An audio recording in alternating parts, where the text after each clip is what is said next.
मंगळवारी देशाच्या भवितव्याचा मार्ग ठरवणाऱ्या लोकसभा निवडणुकीचा निकाल जाहीर झाला। काही ठिकाणी दिग्गज नेत्यांनी केंद्रीय मंत्र्यांना आपली खासदारकी गमवावी लागली।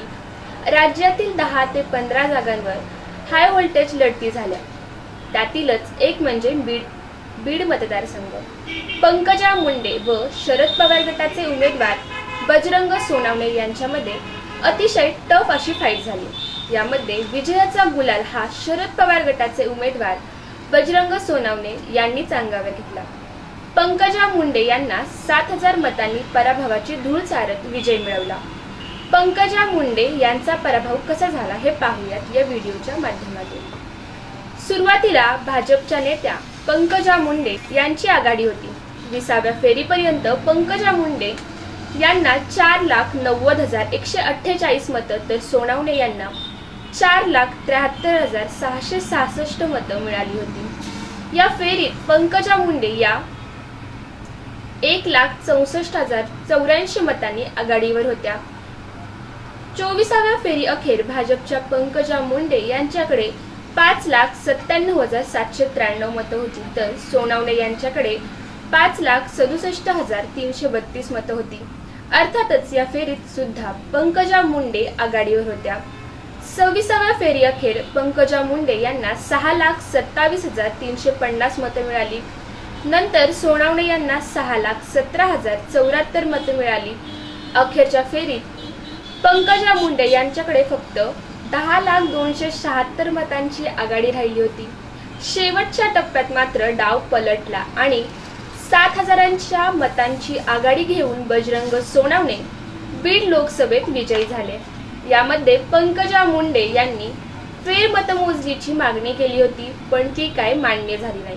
यंदा बीडमध्ये सर्वात जास्त मतदान झाले होते, तर आष्टी या गावात 74.79% मतदान झालं, तर इतर भागात म्हणजेच बीडमध्ये 66.9%, गेवराईत 71.43%, केंजमध्ये 70.31%, माजल गावात 71.61% तर परळीमध्ये 71.31% मतदान झाले होतं।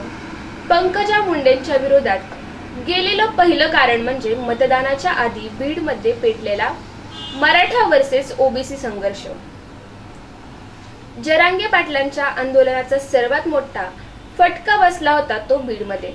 पंकजा मुंडे यांनी जरांगेंना थेट विरोध केला नसला तरी त्यांच्या मागण्या होत्या की मराठा समाजाला ओबीसी मधून आरक्षण मिळावं। यावर पंकजा मुंडे यांनी थेट नकार दर्शवला होता। ही गोष्ट मराठा समाज नेत्यांना रुचली नाही।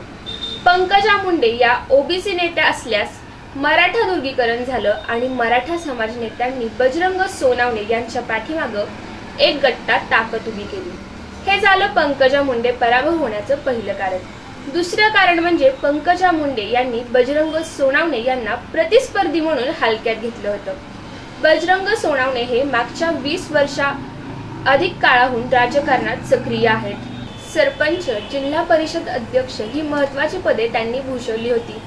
सुरुवातीपासूनच राष्ट्रवादी पक्षाशी संलग्न राहून काम करणाऱ्या नेता म्हणून हेच राज्यात माहिती झाले होते। तर 2019च्या लोकसभेच्या निवडणुकीत प्रीतम मुंडे यांना दिलेल्या टफ फाईटमुळे ते चर्चेत आले होते।